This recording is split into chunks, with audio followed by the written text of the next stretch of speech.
Hello, YNABers. My name is Jesse Meekum, and this is podcast number 50 for You Need a Budget, where we teach you 4 rules to help you stop living paycheck to paycheck, get out of debt, and save more money. Today, I want to talk about your golden years. I've been working a lot on some investing-related stuff, and did a massive review of a service I use called Betterment.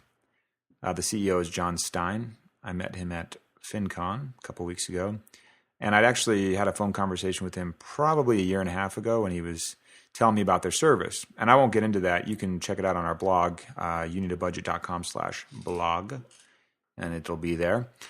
But I hope to have John on a future podcast so we can talk about Betterment specifically and why there's a place for it in the market as far as investing goes. It's kind of like investing for people that don't want to worry about investing.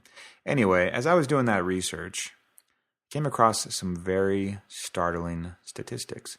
One that just jumped out at me like a creature in the night was with the baby boomer generation, of which I am not a part, but my parents are. And the average baby boomer, if they have an employee-sponsored plan like a 401k or even an old school pension, they have, guess how much, and this is as of 2008, I believe, so my numbers are 4 years old, but guess how much they have saved in their retirement accounts. Just think of a number, and then I will tell you the number. It was $89,000, $88,000. So you have people that are, 60, and going to start retiring pretty soon. I think the first baby boomer generation, or the first phase of the baby boomers has already retired, if I remember right. Started retiring maybe a couple years ago. Anyway, $89,000 is the retirement savings nest egg on average. Now, averages are lame. I wanted to find the median, couldn't find it.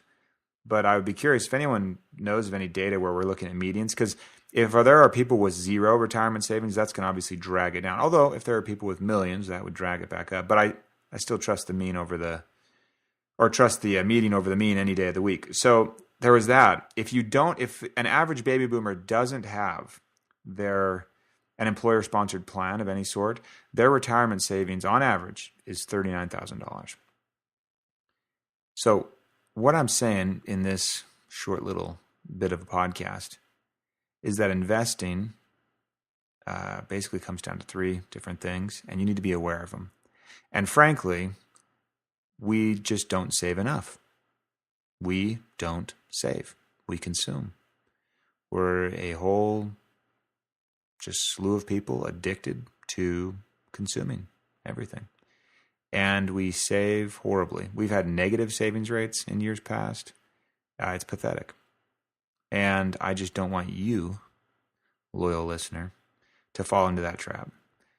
And it's easy to. I was talking with Julie last week. We had this long conversation. It was a conversation that actually extended over 2 evenings.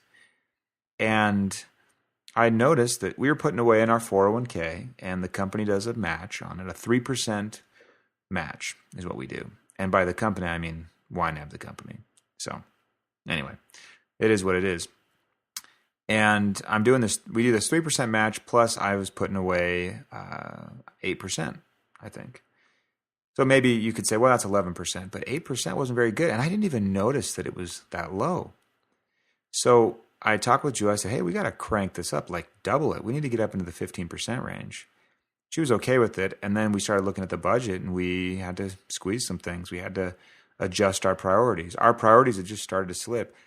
I had always done investing kind of differently than most employees, in that I kind of see what my tax situation is at the end of the year and then make some investing decisions along those lines.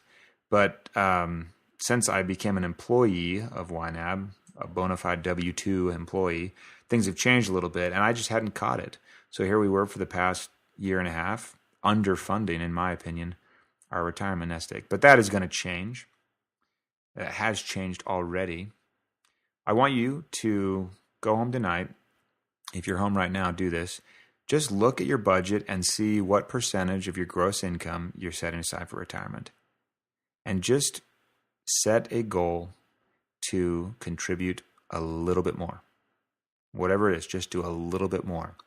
The biggest factor that you control that will affect your retirement nest egg is when you're pre-retirement is how much you contribute.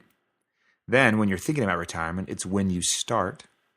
If you can squeeze out a few more years working before you just absolutely have to retire, makes a huge difference in your nest egg. And third, your expenses during retirement. Those are the big ones that you control for the most part. You can control how much you contribute to a reasonable degree. You can control when you retire to a reasonable degree. And you can control how much you spend to a reasonable degree. You cannot control your rate of return in nearly the same direct way. I'm letting rattle around in my mind the possibility of doing some kind of an investing course, a free investing course. Half of YNABers say they have no idea how to invest, and I want to fix that. Because we need to start. If you haven't started, we need to start. And if you have started, you probably need to step it up a notch or 4. And I want to help everyone do that. So it's on my brain right now, hence the podcast topic. And there will be more where that comes from, probably lots more.